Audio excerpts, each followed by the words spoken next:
Hello, ഞാൻ റിജോസ് എന്ന YouTube ചാനലിലേക്ക് എല്ലാവർക്കും സ്വാഗതം.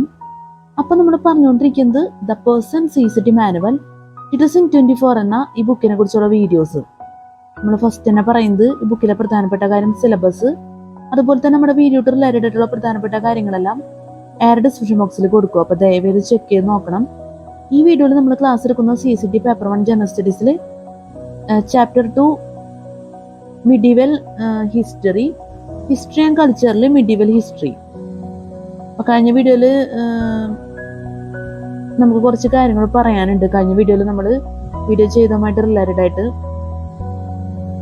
ഭയങ്കര പ്രധാനപ്പെട്ട കാര്യമൊന്നുമല്ല, എന്നാൽ ജസ്റ്റ് പറയണം തോന്നി. കാരണം വീഡിയോസൊക്കെ കണ്ടിന്യൂ ചെയ്യുന്ന വീഡിയോ ആയതുകൊണ്ട് തന്നെ നമ്മൾ തുടർച്ച ചെയ്ത വീഡിയോ ആണ് ചെയ്തുകൊണ്ടിരിക്കുന്നത്. അപ്പോൾ അതുകൊണ്ടാണ് നമ്മൾ പറയാമെന്ന് വിചാരിക്കുന്നത്. അപ്പോൾ കഴിഞ്ഞ വീഡിയോൻ്റെ ലാസ്റ്റ് ഭാഗത്ത് നമ്മൾ യൂട്യൂബിൽ അപ്ലോഡ് ചെയ്തിട്ടുണ്ട് ആ വീഡിയോ, നമ്മൾ എഡിറ്റ് ചെയ്തിട്ടുണ്ട് ആ വീഡിയോ. അപ്പം ലാസ്റ്റ് ഭാഗത്ത് കറണ്ട് പോയിരുന്നു. നമ്മൾ ജസ്റ്റ് ലാസ്റ്റ് ഭാഗം പറഞ്ഞ ടൈമിലാണ്, ലാസ്റ്റ് പാട്ട് പറയുന്ന ടൈമിലാണ് കറണ്ട് പോയത്. കറണ്ട് പോയതുകൊണ്ട് തന്നെ എൻ്റെ സൗണ്ടിൽ ഡിഫറൻസ് വന്നിട്ടുണ്ട്. വെച്ചാൽ നമ്മൾ വീഡിയോ സ്റ്റാർട്ട് ചെയ്തപ്പോൾ ഉള്ള സൗണ്ടും ലാസ്റ്റ് ഭാഗത്ത് കുറച്ച് ഭാഗത്തുള്ള സൗണ്ടും ഡിഫറെൻ്റ് ആയിട്ടാണ് നിൽക്കുന്നത്. അപ്പോൾ അത് ദയവ് ചെയ്തിട്ട് നിങ്ങളൊന്ന് അഡ്ജസ്റ്റ് ചെയ്യണം. കാരണം സൗണ്ടിൽ ഡിഫറൻസ് വന്നു കഴിഞ്ഞാൽ അത് വീഡിയോ എന്നുള്ള രീതിയിൽ നല്ലൊരു ക്വാളിറ്റി ഉള്ളൊരു വീഡിയോ എന്നുള്ള രീതിയിലും പറയുമ്പോൾ അത് അങ്ങ് ശരിയാവില്ല. ഡിഫറെൻ്റ് ആയിട്ടുള്ളൊരു സൗണ്ടാണ്. സൗണ്ട് വളരെ നമ്മൾ കുറച്ചാണ് ലാസ്റ്റ് ഭാഗത്ത് വീഡിയോ ചെയ്തേക്കുന്നത്. ഫ്ലാഷ് ഓൺ ആക്കിയിട്ടൊക്കെ നമുക്ക് വീഡിയോ ചെയ്യേണ്ടി വന്നു കറണ്ട് പോയതുകൊണ്ട് തന്നെ. ആ ടൈമിൽ തന്നെ കറണ്ട് വരികയും ചെയ്തു. പക്ഷെ നമുക്കത് പറഞ്ഞങ്ങോട്ട് നമ്മൾ പറഞ്ഞ സ്റ്റൈലിൽ തന്നെ പറഞ്ഞു പോയി. അപ്പം അതുകൊണ്ടാണ് ഈ വീഡിയോയിൽ നമ്മൾ പറയാമെന്ന് വിചാരിച്ചത്. ഭയങ്കര ഒരു പ്രധാനപ്പെട്ട കാര്യമല്ലെന്ന് ഞാൻ പറഞ്ഞിരുന്നു. എന്നാലും നമ്മുടെ ഭാഗത്തുനിന്ന് എല്ലാ കാര്യങ്ങളും പെർഫെക്റ്റ് ആക്കണം എന്നുള്ളൊരു ആഗ്രഹമുണ്ട്. അതുകൊണ്ടാണ് ഈ ഒരു കാര്യം നമ്മൾ ഈ വീഡിയോയിൽ പറയാമെന്നുള്ളൊരു തീരുമാനിച്ചത്. നമ്മളെ എയർ ഡിസ്ക്രിപ്ഷൻ ബോക്സിൽ എന്തായാലും കഴിഞ്ഞ വീഡിയോ റിലേറ്റഡ് ആയിട്ടുള്ള കാര്യങ്ങൾ നമ്മൾ ടൈപ്പ് ചെയ്ത് സെറ്റ് ചെയ്ത് വെക്കും. അപ്പൊ നിങ്ങൾക്ക് അത് നോക്കിക്കഴിഞ്ഞാൽ മനസ്സിലാവും കാര്യങ്ങളൊക്കെ. എല്ലാ വീഡിയോയിലും നമ്മൾ എയർ ഡിസ്ക്രിപ്ഷൻ ബോക്സിന് പ്രാധാന്യം കൊടുത്ത് നമ്മൾ പറയുന്നുണ്ട്. അപ്പൊ കഴിഞ്ഞ വീഡിയോയിൽ നമ്മൾ സൗണ്ട് കുറഞ്ഞ രീതിയിലാണല്ലോ നമ്മൾ എന്താ പറയാ വീഡിയോയിൽ നമ്മൾ സംസാരിച്ചേക്കുന്നത്. അപ്പൊ അതുകൊണ്ട് തന്നെ നമ്മൾ എയർ ഡിസ്ക്രിപ്ഷൻ ബോക്സിൽ നമ്മൾ സെറ്റ് ചെയ്ത് വെക്കാന്ന് വിചാരിച്ചു. നമ്മൾ പറഞ്ഞ കാര്യങ്ങൾ നമ്മൾ ഫസ്റ്റ് തന്നെ വീഡിയോ സ്റ്റാർട്ട് ചെയ്യുമ്പോൾ തന്നെ നമ്മൾ പറയുന്ന കാര്യം തന്നെ ലാസ്റ്റ് ഭാഗത്തും പറയാറുണ്ട് സിലബസിനെ കുറിച്ച്. അല്ലാതെ നമ്മൾ കുറച്ച് കാര്യങ്ങൾ കൂടി പറയാറുണ്ട് വീഡിയോയിൽ. അപ്പം അത് അതിൻ്റെതായിട്ടൊരു കംഫർട്ടബിൾ ആയിട്ടുള്ള രീതിയിലാണ് നമ്മൾ എയർ ഡിസ്ക്രിപ്ഷൻ ബോക്സിൽ സെറ്റ് ചെയ്ത് വെക്കുന്നത്. അതായിരിക്കും കുറെ കൂടി നല്ലത്. എനിക്കെന്തോ വീഡിയോ നമ്മൾ വാച്ച് ചെയ്തപ്പോൾ അങ്ങോട്ട് അത്ര താല്പര്യമായില്ല ഈ സൗണ്ടിലുള്ള ഡിഫറൻസ്. അതുകൊണ്ടാണ് നമ്മൾ ടൈപ്പ് ചെയ്ത് സെറ്റ് ചെയ്ത് വെക്കാന്ന് വെച്ചത് എയർ ഡിസ്ക്രിപ്ഷൻ ബോക്സിൽ. അപ്പം നിങ്ങൾക്കും കൂടി കംഫർട്ടബിൾ ആയിട്ടുള്ള രീതിയിൽ വീഡിയോ ചെയ്യണം എന്നുള്ളൊരാഗ്രഹം കൂടി ഉണ്ട്. അപ്പം അതുകൊണ്ടാണ് ബിഫോർ ചെയ്ത വീഡിയോയിൽ വരുന്ന തെറ്റുകൾ നമ്മൾ ആഫ്റ്റർ വീഡിയോയിൽ പറയുന്നത്. അപ്പം അത്രയ്ക്കുള്ള കാര്യം. ഇത്രയും ചെറിയൊരു കാര്യം എന്തിനാണ് ഇത്രയ്ക്കും എക്സ്പ്ലെയിൻ ചെയ്ത് പറയണതെന്ന് നിങ്ങൾ വിചാരിക്കും. നമ്മുടെ രീതിയാണത്.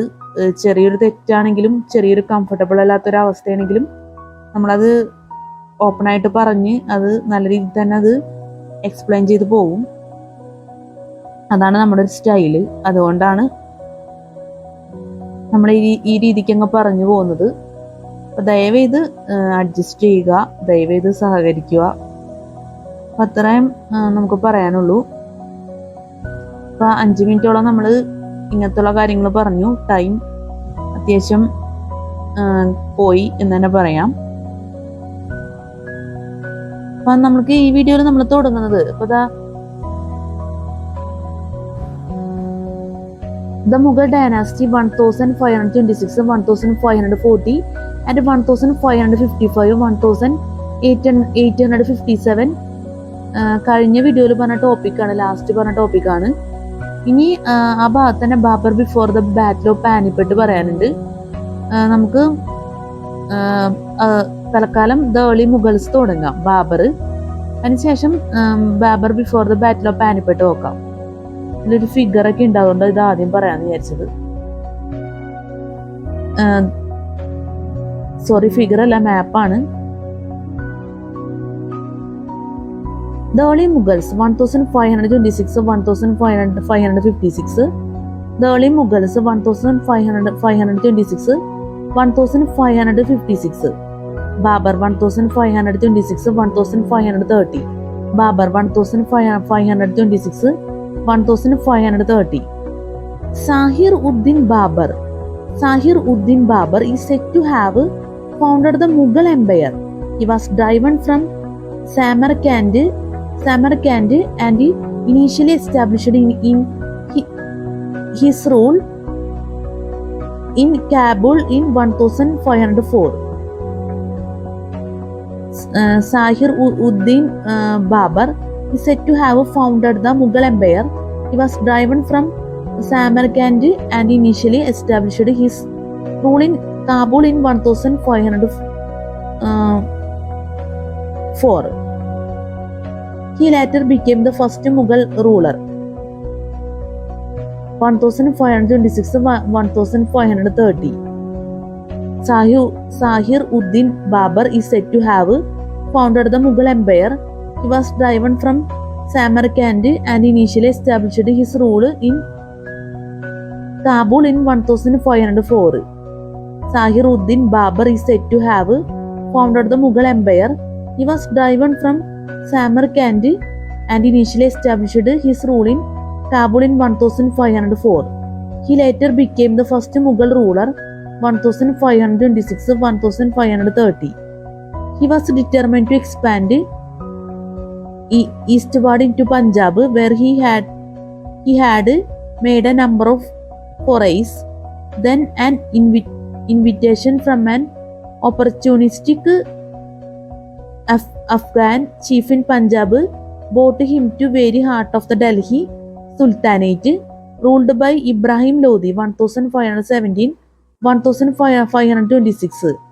Babur, a seasoned military commander, entered India in 1526 with his well-trained veteran army of 12,000 to meet the Sultan's huge but unwieldy and discontinued force of more than 1 lakh men. He defeated Ibrahim Lodi in the first battle of Panipat on 21st April 1526 and became Emperor of Delhi, employing gun carts, movable artillery and superior cavalry tactics. Babur achieved a resounding victory. A year later, in 1527, he defeated Rana Sanga at Kanve near Fatehpur Sikri in the Battle of Kanva and occupied Agra.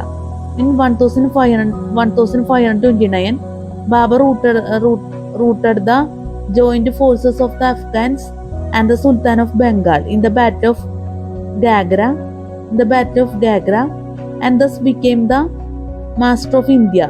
But he died in 1530, aged 48, before he could consolidate his military gains. He wrote his autobiography, Tusuk-i Babri. In which he gives an excellent account of India and his empire. He wrote his autobiography, Tusuk-i Babri, in which he gives an excellent account of India and his empire. He wrote his autobiography, Tusuk-i Babri, in which he gives an excellent account of India and his empire. He left behind as legacies his memories, Babur Nam, several beautiful gardens in Kabul, Lahore and Agra, and descendants who would fulfill his dream of establishing an empire in Hindustan. ഇതിൽ തന്നെ നമുക്ക് പറയാനുള്ളത് മാപ്പ് 2.2 ബാബേഴ്സ് കിൻഡോ എന്ന് പറയാനുള്ളത് നോക്കാം. ആ Babur 1526 1530 map 2.2 Babur's kingdom. Map 2.2 Babur's kingdom. Kabul Kabul Kabul.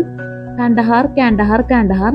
Kashmir Kashmir Kashmir. Lahore Lahore Lahore. Panipat Panipat Panipat. Rajput Rajput Rajput Rajput states Rajput states Rajput states. Sindh Sindh Sindh. Jodhpur Jodhpur Jodhpur. Jaipur Jaipur. Panipat Panipat. Delhi Delhi. Lodi kingdom Lodi kingdom. Agra Agra. Khanwa Khanwa. Bihar Bihar Bihar. Ghaghra Ghaghra. Bundelkhand Bundelkhand Bundelkhand. Sorry Bundelkhand ബണ്ടേൽഖണ്ഡ് ബണ്ടേൽഖണ്ഡ്. Ahmadnagar Ahmadnagar Ahmadnagar. Chittor Chittor Chittor Chittor. Gondwana Gondwana Gondwana.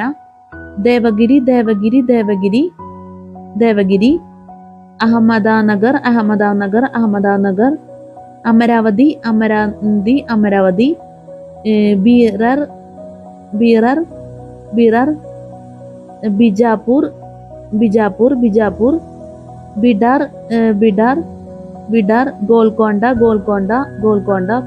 Kodagu Cuttack Cuttack. Gaur Gaur Gaur Gaur. Cuttack Cuttack Cuttack. Bijapur Bijapur. Bidar Bidar Bidar. Golconda Golconda Golconda. Vijayanagar Vijayanagar Vijayanagar. Indian Ocean Indian Ocean. Arabian Sea Arabian Sea. Bay of Bengal Bay of Bengal Bay of Bengal. അപ്പൊ നമ്മൾ പറഞ്ഞ മാപ്പ് 2.2 ബാബേഴ്സ് കിങ്ഡം. ഇതൊന്ന് ഓർത്ത് വെക്കാം.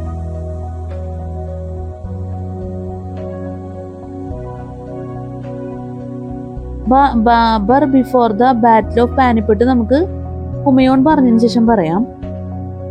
Humayun Humayun Humayun 1530 1540 and 1555 1556. Humayun 1530 1540 and 1555 1556. Nasir Uddin Humayun. Nasir Uddin Humayun was the son of Babur and ascended the throne in 1530. His succession was challenged by his brothers Kamran, Hindal and Askari along with the Afghans. He fought the battle of Chausa 1539 and the battle of Kanuj 1540 against Sher Shah and was completely defeated by his enemies. Nasir Uddin Humayun was the son of Babur and ascended the throne in 1530. His succession was challenged by his brothers Kamran, Hindal and Askari along with the Afghans. He fought the battle of Chausa 1539 and the battle of Kanuj 1540 against Sher Shah and was completely defeated by his enemies.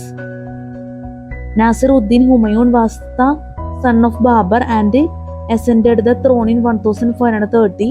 His succession was challenged by his brothers Kamran, Hindal and Askari along with the Afghans. He fought the battle of Chausa 1539 and the battle of Kanuj 1540 against Sher Shah and was completely defeated by his enemies. He fled to Persia, where he spent nearly 10 years as an embarrassed guest at the Safavid court. After Sher Shah's death, he invaded India in 1554 and defeated his brothers and the Afghans. He once again became the ruler of India. In 1555, he captured Lahore and later defeated the Afghans at Makiwara. He also defeated Sikandar Sar in the Battle of Sirhind in the same year. He also defeated Sikandar Sar in the Battle of Sirhind in the same year. He died in an accident in 1556, just 2 years after he regained his kingdom. Humayun 1530, 1540 and 1555, 1556 ആണ് നമ്മൾ പറഞ്ഞത്. മനസ്സിലായെന്ന് വിചാരിക്കുന്നു. ഇനി നമുക്ക് പറയുന്നത് Babur before the battle of Panipat. Zahir Uddin Muhammad Babur founded the Mughal Empire in India after defeating Ibrahim Lodi in the Battle of Panipat in 1526. At the age of 14, Babur ascended the throne of the Central Asian Kingdom of Fargana. His greatest ambition was to rule Samarkand. He fought many battles in the pursuit of his goal, winning and losing his kingdom many times in the processes. In 1504, he ventured into what is now Afghanistan and conquered Kabul. His position in Central Asia was precarious at best. In order to consolidate his rule, he invaded India 5 times, crossing the river Indus each time. The Mughal age is famous for its many faceted cultural developments. The Timurids had a great cultural tradition behind them. Their ancestral kingdom at Samarkand was the meeting ground of the cultural traditions of Central and West Asia. The Mughals brought with them Muslim cultural traditions from Turco-Iranian areas, which inspired the growth of the Indo-Muslim culture. The Mughals brought with them Muslim cultural traditions from Turco-Iranian areas, which inspired the growth of the Indo-Muslim culture. Babur before the Battle of Panipat ആണ് നമ്മൾ പറഞ്ഞത്. ഇനി നമുക്ക് പറയുന്നത് ഷേർഷാ സൂരി. ഷേർഷാ സൂരി 1540, 1545. ഷേർഷാ സൂരി 1540, 1545. ഷേർഷാ സൂരി 1540, 1545.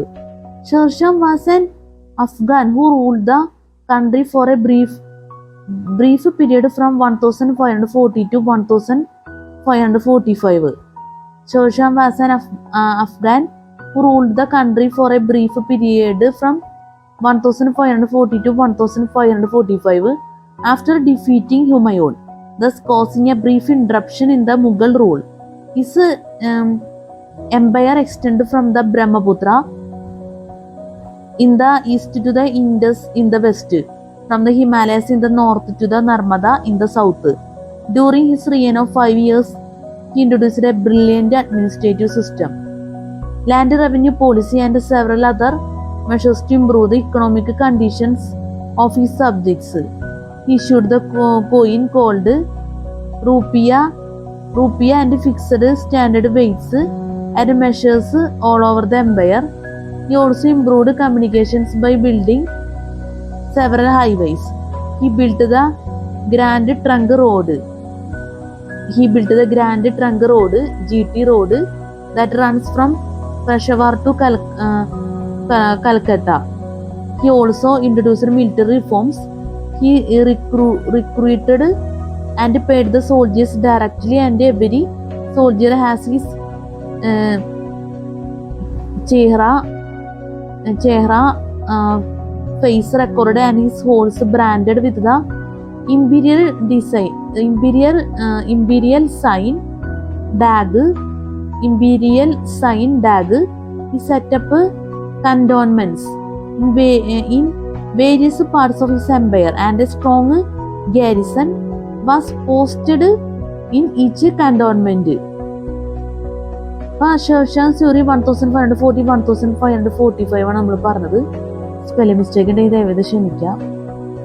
ഇനി നമ്മൾ ഈ വീഡിയോയിൽ നമ്മൾ കാണിക്കാൻ പോകുന്ന ഇതിലാ ടോപ്പിക്സുള്ള ഒരു സ്റ്റൈലാണ്. അപ്പോൾ നമ്മൾ ചെയ്തില്ലെങ്കിൽ ശരിയാവില്ല. ഈ ടോപ്പിക്സുകളുടെ എന്താ പറയുക, എക്സ്പ്ലനേഷൻ കിടക്കുന്ന രീതിയാണ്. Golden period of the Mughals 1556 1707. Golden period of the Mughals 1556 1707.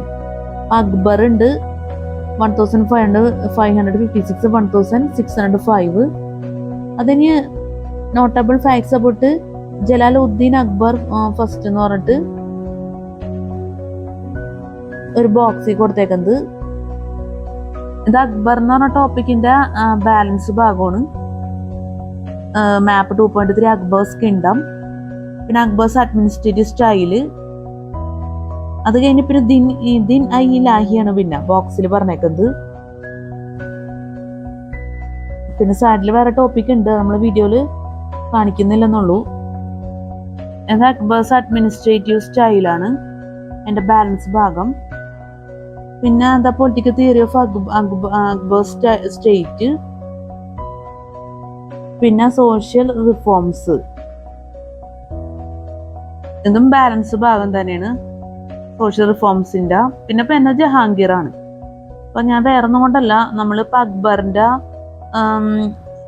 Related ആയിട്ടുള്ള കാര്യങ്ങൾ പറയുമ്പോൾ അത് ഫുൾ പറയുന്നതായിരിക്കും കുറച്ചും കൂടി കംഫർട്ടബിൾ.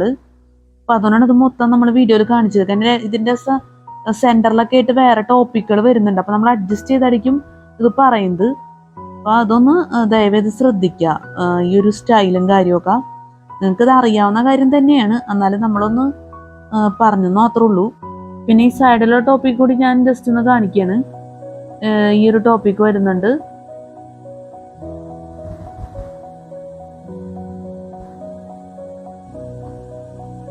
പിന്നെ അക്ബേഴ്സ് അഡ്മിനിസ്ട്രേറ്റീവ് സ്റ്റൈലിന്റെ തന്നെ ബാലൻസ് ഭാഗം, political theory of Akbar's state. എൻ്റെ അരികത്ത് തന്നെ ആയിട്ട് ഒരു ടോപ്പിക് ഉണ്ട്, high points of Akbar's reign. ഇതൊക്കെ നമുക്ക് അഡ്ജസ്റ്റ് ചെയ്താൽ പറയാൻ പറ്റുള്ളൂ. അതുകൊണ്ടാണ് വീഡിയോയിൽ നമ്മളൊന്ന് കാണിക്കാന്ന് വിചാരിച്ചത്. ലാസ്റ്റ് സോഷ്യൽ റിഫോംസ് നമ്മൾ നേരത്തെ പറഞ്ഞ പോലെ തന്നെ.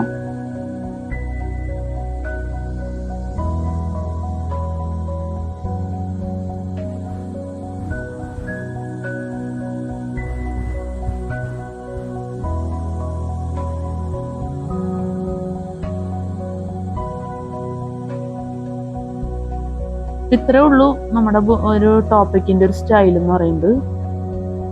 ഇതൊരു പ്രത്യേകത തോന്നിയോണ്ടാണ് നമ്മളത് ഇത്രയും വെച്ച് അങ്ങോട്ട് ഫുള്ളായിട്ട് അങ്ങ് എക്സ്പ്ലെയിൻ ചെയ്ത് പോയത്.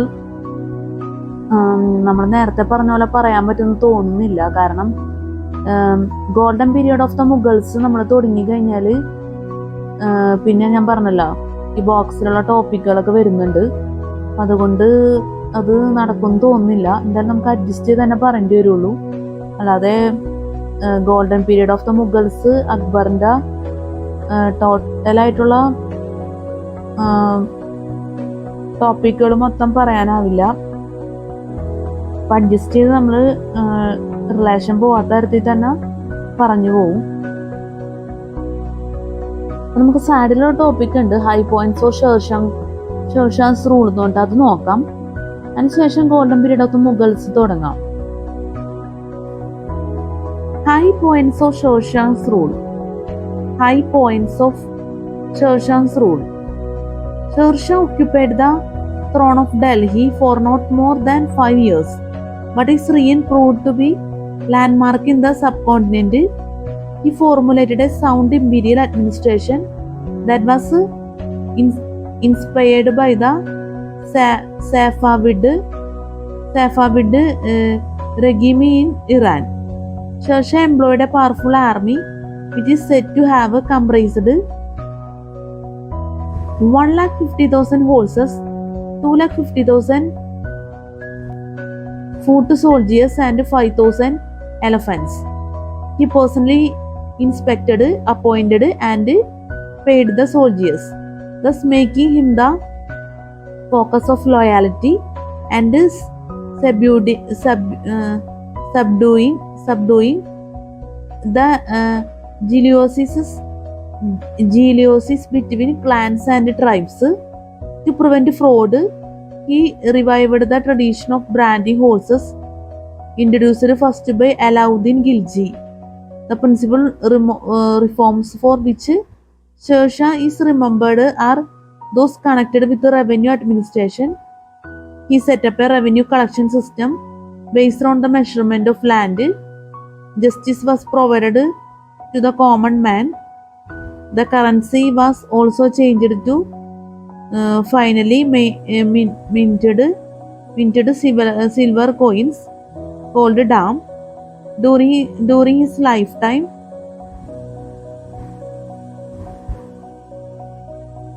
Sher Shah commissioned the construction of tombs for his father Hassan Khan Suri and for himself. A third one was begun for his son Islam but remained unfinished due to the dynasty's fall. Sher Shah died in 1545 in a gunpowder explosion and left his kingdom to his two sons and grandsons.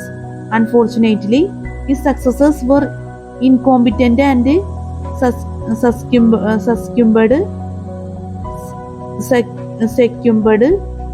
to old Afghan rivalries. This resulted in the downfall of the Suri dynasty. A third one was begun to his son Islam but remained unfinished due to the dynasty's fall. Sher Shah died in 1545 in a gunpowder explosion and left his kingdom to his two sons and grandsons. Unfortunately, his successors were incompetent and succumbed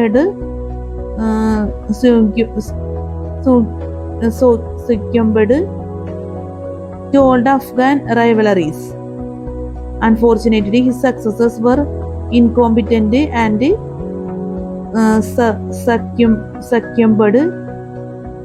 succumbed to old Afghan rivalries. This resulted in the downfall of the Suri dynasty. Spelling mistake ഉണ്ടെങ്കിൽ ദയവേത് ക്ഷമിക്കുക. അപ്പൊ high points of Sher Shaz റൂളാണ് നമ്മൾ പറഞ്ഞത്. നമുക്ക് golden period of the Mughals 1556, 1707, Akbar 1556, 1605. നമുക്ക് notable facts about Jalal Uddin Akbar first പറഞ്ഞതിന് ശേഷം പറയാം. അതായിരിക്കും നല്ലത്. കാരണം ഈ ബോക്സിൽ ഇത്രയും നമുക്കുള്ളൂ പറയാൻ. അക്ബറിന്റെ അത്യാവശ്യം ഉണ്ട്, ലെങ്തി ആയിട്ടുള്ള ടോപ്പിക്സ് ആണ്. അക്ബറുമായിട്ട് റിലേറ്റഡ് ആയിട്ടുള്ള ടോപ്പിക്സ് നല്ല ലെങ്തി ആയിട്ടുള്ള ടോപ്പിക്സ് ആയതുകൊണ്ടാണ് നമ്മൾ ഈ രീതിയിൽ പറയുന്നത്. നമ്മൾ ഫുൾ പറഞ്ഞതിന് ശേഷം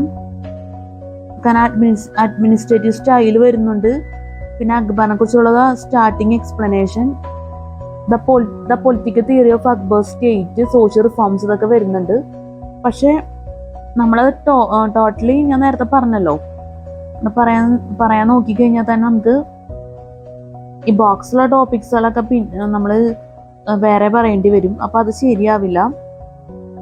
ഇതെന്താ പറയാ, ടെക്സ്റ്റിന്റെ ഒരു പ്രത്യേക രീതിയാണ് സെറ്റ് ചെയ്തേക്കുന്നത്. എനിക്കറിയില്ല, ഇത് നമ്മുടെ ഈ ബുക്ക് പഴയ ബുക്കാണ്. ഇപ്പൊ വരുന്ന ദ പേഴ്സൺ CCT മാനുവൽ 2025 2024 ഒക്കെ എന്തായാലും വാങ്ങിച്ചവരൊക്കെ ഉണ്ടാവായിരിക്കാം. ചിലപ്പോൾ ഈ രീതിയിലായിരിക്കൂല അവർ പക്ഷെ സെറ്റ് ചെയ്തേക്കണെന്ന് തോന്നുന്നു. നമ്മുടെ ബുക്ക് വർഷങ്ങളെ പഴക്കമുണ്ട്. അപ്പം എന്തായാലും ഈ രീതിയിലാണ് നമുക്ക് പറയാനാവുള്ളൂ. ഇത് 2013 സിലബസ് ആണ് ഈ ബുക്ക്. അപ്പൊ നോക്കാം. എന്തായാലും അത്യാവശ്യം കാര്യമായിട്ടുള്ള ടോപ്പിക്സുകളൊക്കെ ഉള്ള സെക്ഷൻ ആകുമ്പോൾ പിന്നെ ഈ രീതി ചെയ്യാൻ പറ്റുള്ളൂ. ഒരു പ്രത്യേക രീതിയിലുള്ള സെറ്റിങ്സ് ആയതുകൊണ്ടാണ് നിങ്ങളോട് റിപ്പീറ്റ് ചെയ്ത് പറയേണ്ടി വരുന്നത്. നോക്കാം. Notable facts about Jalaluddin Akbar first. Notable facts about Jalaluddin Akbar first. Jalaluddin Muhammad Akbar. Jalaluddin Muhammad Akbar, the eldest son of Humayun, ascended the throne at the young age of 13 on 14 February 1556, and his tutor Bayram Gan was appointed as regent. Jalaluddin Muhammad Akbar, the eldest son of Humayun, ascended the throne at the young age of 13 on 14 February 1556. On 14 February 1556, and his tutor Bayram Gan was appointed as regent. Jalaluddin Muhammad Akbar, the eldest son of Humayun, ascended the throne at the young age of 13 on 14 February 1556, and his tutor Bayram Gan was appointed as regent. The second battle of Panipat. The battle was fought between Himu and Hindu leader and Bayram Gan. Himu was defeated on 5 November 1556, captured and slain by Bayram Gan. This war ended the Mughal-Afghan contest for the throne of Delhi in favor of the Mughals and enabled Akbar to reoccupy Delhi and Agra. Expansion of Akbar's empire.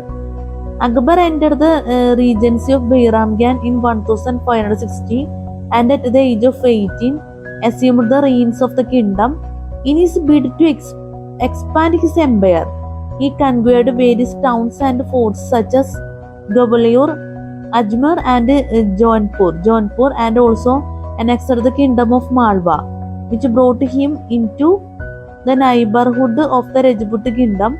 The Rajput kingdom of Mewar put up a fierce defense under Rana Uday Singh and his son Rana Pratap.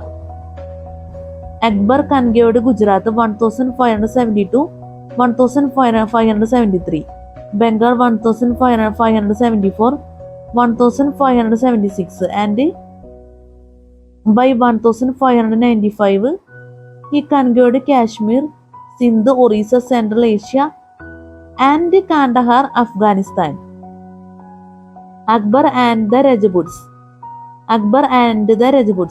Akbar tried to win over Rajputs wherever possible and inducted Rajput kings into Mughal service and treated them on par with the Mughal nobility by marrying Jodhabai, daughter of the Rajamal of Jaipur in 1562. Akbar displayed his secular policy towards Hindus. Most Rajput kings recognized Akbar's supremacy, except Rana Pratap Singh and his son Amar Singh of Mewar. Battle of Haldigati. This battle was fought in 1576 near Gogundo, Haldigati, between Rana Pratap Singh of Mewar and the Mughal army led by Man Singh of Ambir. Rana Pratap Singh was defeated, but he continued the struggle and did not submit. Akbar built a walled city called Fatehpur Sikri near Agra. Starting in 1571, palaces for each of Akbar's senior queens, a huge artificial lake and sumptuous water-filled courtyards were built there. However, the city proved short-lived, perhaps because water supply was insufficient or of poor quality, or as some historians believe, Akbar had to attend to the northwestern areas of his empire and simply moved his capital for political reasons. Whenever the reason, in 1585, the capital was relocated to Lahore, and in 1599 to Agra. Battle of Haldighati. ആണ് നമ്മൾ പറഞ്ഞത്. മനസ്സിലായെന്ന് വിചാരിക്കുന്നു. ഇനി നമുക്ക് പറയാം golden period of the Mughals 1556 1707. Golden period of the Mughals 1556 1707. Akbar 1556 1605. Akbar 1556 1605. Humayun's ultimately death in 1556 left the task of further imperial conquest and consolidation to his 13-year-old son, Jalaluddin Muhammad Akbar 1556 1605. Following a decisive military victory at the Second Battle of Panipat in 1556, the regent Bayram Khan pursued a vigorous policy of expansion on Akbar's behalf. As soon as Akbar came of age, he began to free himself from the influences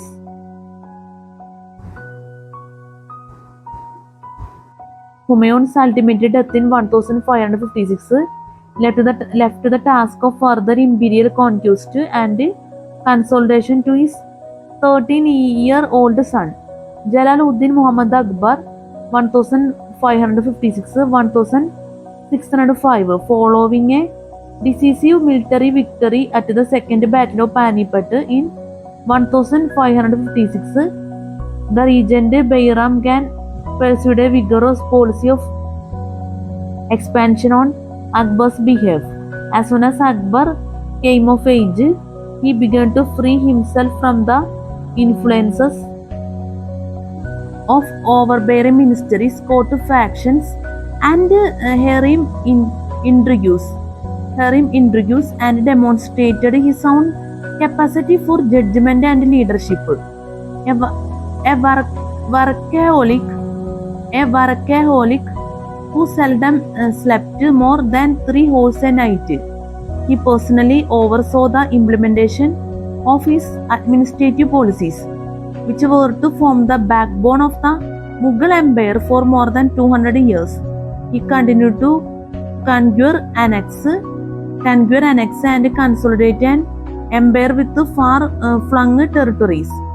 It was bound by Kabul in the northwest, Kashmir in the north, Bengal in the east, and beyond the Narmada River in the south. An area comparable in size to the Mauryan territory some 1800 years earlier.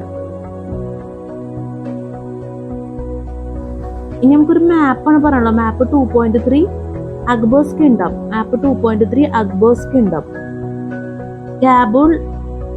Kabul, Kashmir, Kandahar, Srinagar, Lahore, Multan, Panipat, Baluchistan, Jaisalmer, Delhi, Thatta, Karachi, Amarkot, Jodhpur, Agra, Ajmer, Ahmedabad, Gujarat, Awadh, Fatehpur Sikri, Banaras, Sasaram, Patna, Bihar, Bihar, Gor, Hogli, Bengal, Ahmedabad, Gujarat, Malwa, Khandesh,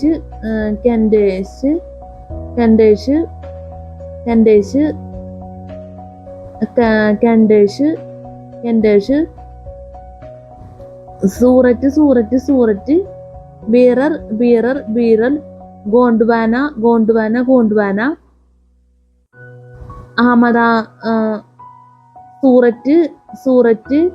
Surat, Ahmednagar,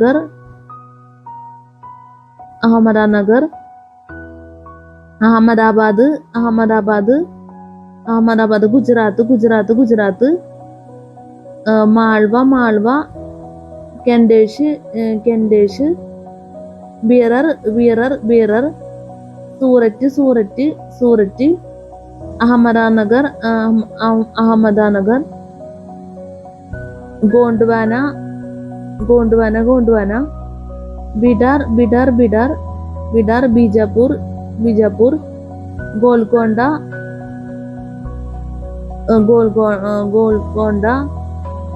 Pelagras, Bay of Bengal, Arabian Sea. Sorry, നമ്മുടെ ക്യാമറയുടെ clarity പോയി. അപ്പോൾ അതുകൊണ്ട് നമ്മൾ വിചാരിച്ച പോലെ class എടുക്കാനാവില്ല. Clarity ഇല്ലാത്തതിന് ദയവേത് ക്ഷമിക്കാം. നമ്മുടെ video വെച്ച് അവസാനിപ്പിക്കേണ്ടി വരെയാണ്. കാരണം നമുക്ക് അടുത്ത വീഡിയോയിൽ ഈ ടോപ്പിക് തന്നെ പറയാനാണ് വിചാരിക്കുന്നത്. വെച്ചാൽ നമ്മളിപ്പോൾ പറഞ്ഞ ഈ ടോപ്പിക്കും പിന്നെ ഈ മാപ്പും തന്നെ നമ്മൾ അടുത്ത വീഡിയോയിൽ ഒരിക്കൽ കൂടി ചെയ്യാണ്. കാരണം മാപ്പ് ഒരു തവണ ഒരു പ്രാവശ്യം കൂടി പറയേണ്ടതായിട്ട് വരും. അപ്പോൾ അതുകൊണ്ട് ഞാൻ വിചാരിച്ചു നമ്മളിപ്പോൾ പറഞ്ഞ ടോപ്പിക് തന്നെ അടുത്ത വീഡിയോയിൽ ചെയ്യാമെന്ന് വിചാരിച്ചു. പിന്നെ വരുന്നത് അടുത്ത വീഡിയോയിൽ ചെയ്യുന്ന ടോപ്പിക്സ് പിന്നെ വരുന്നത് അക്ബേഴ്സ് അഡ്മിനിസ്ട്രേറ്റീവ് സ്റ്റൈലാണ്. പിന്നെ ഡാഗ് ആൻഡ് ചെഹ്റ, പിന്നെ ദിൻ ഹിലാഹി ബോക്സിലെ topic, the political theory of Akbar's state, social reforms, high points of Akbar's reign, Mansabdari system,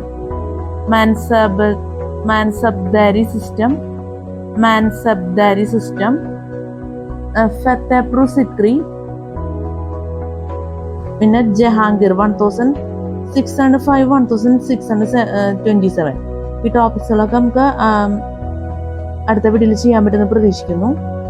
നമ്മൾ അധികം വൈകാതെ തന്നെ ഒരു വീഡിയോ കൂടി ചെയ്യുന്നുണ്ട്, കണ്ടിന്യൂ ചെയ്യുന്ന രീതിയിൽ തന്നെ. അപ്പം എന്നാലും നമ്മുടെ ടോപ്പിക്സുകൾ കവർ ചെയ്യാനാവുള്ളൂ. അപ്പം നമ്മുടെ ക്ലാസ്സിൽ സ്പെല്ലിംഗ് മിസ്റ്റേക്ക് ക്ലാസ് മനസ്സിലാക്കാൻ പറ്റാത്ത അവസ്ഥ, എന്തെങ്കിലും ഇതിലുള്ള തെറ്റുകൾ ബുദ്ധിമുട്ടുകളൊക്കെ സംഭവിച്ചു പോയിട്ടുണ്ടെങ്കിൽ ഞാൻ ആത്മാർത്ഥമായിട്ട് ക്ഷമ ചോദിക്കുന്നു. അതുപോലെ തന്നെ സ്പെല്ലിംഗ് മിസ്റ്റേക്ക് ഉണ്ടെങ്കിലും ദയവേത് ക്ഷമിക്കണം എന്നുള്ളതും പ്രത്യേകം പറയാണ്. പിന്നെ ഈ ബുക്കിലെ പ്രധാനപ്പെട്ട കാര്യം എന്ന് വെച്ചാൽ സിലബസ് ആണ്. അതുപോലെ തന്നെ നമ്മുടെ വീഡിയോ റിലേറ്റഡ് ആയിട്ടുള്ള പ്രധാനപ്പെട്ട കാര്യങ്ങളെല്ലാം ഡിസ്ക്രിപ്ഷൻ ബോക്സിൽ കൊടുക്കും. അപ്പോൾ ദയവേത് ചെക്ക് ചെയ്ത് നോക്കണം. പിന്നെ ഈ വീഡിയോ നമ്മൾ എഡിറ്റ് ചെയ്യുന്നുള്ളതാണ്. സോങ്സ് ഒക്കെ മിക്സ് ചെയ്ത് എഫക്ട്സ് ഒക്കെ യൂസ് ചെയ്ത് എഡിറ്റ് ചെയ്തതിന് ശേഷമായിരിക്കും യൂട്യൂബിൽ അപ്ലോഡ് ചെയ്യുന്നത്. നിങ്ങളുടെ കോൺസെൻട്രേഷൻ എന്തെങ്കിലും ബുദ്ധിമുട്ടുകൾ ഉണ്ടെങ്കിൽ ദയവ് ചെയ്ത് എന്നോട് ക്ഷമിക്കുക. പിന്നെ വീഡിയോ നമ്മൾ രാത്രി എടുത്തേക്കണം എന്നുള്ള പ്രത്യേകതയും കൂടി ഉണ്ട്. അപ്പോൾ CCTക്ക് വേണ്ടി നല്ല രീതിയിൽ വീഡിയോ ഹെൽപ്ഫുൾ ആയിരിക്കുന്നു ഞാൻ ആത്മാർത്ഥമായിട്ട് ആഗ്രഹിക്കുന്നു, പ്രതീക്ഷിക്കുന്നു. നല്ലൊരു CCT എക്സാം എല്ലാവർക്കും ആശംസിക്കുന്നു. നല്ല വിജയകരമായിട്ടുള്ള CCT എക്സാം ഒക്കെ ജീവിതത്തിൽ നടക്കട്ടെ. എല്ലാവർക്കും have A fantastic day and have A bright future. നമുക്ക് അടുത്ത വീഡിയോയിൽ കാണാം. Good night and thank you so much.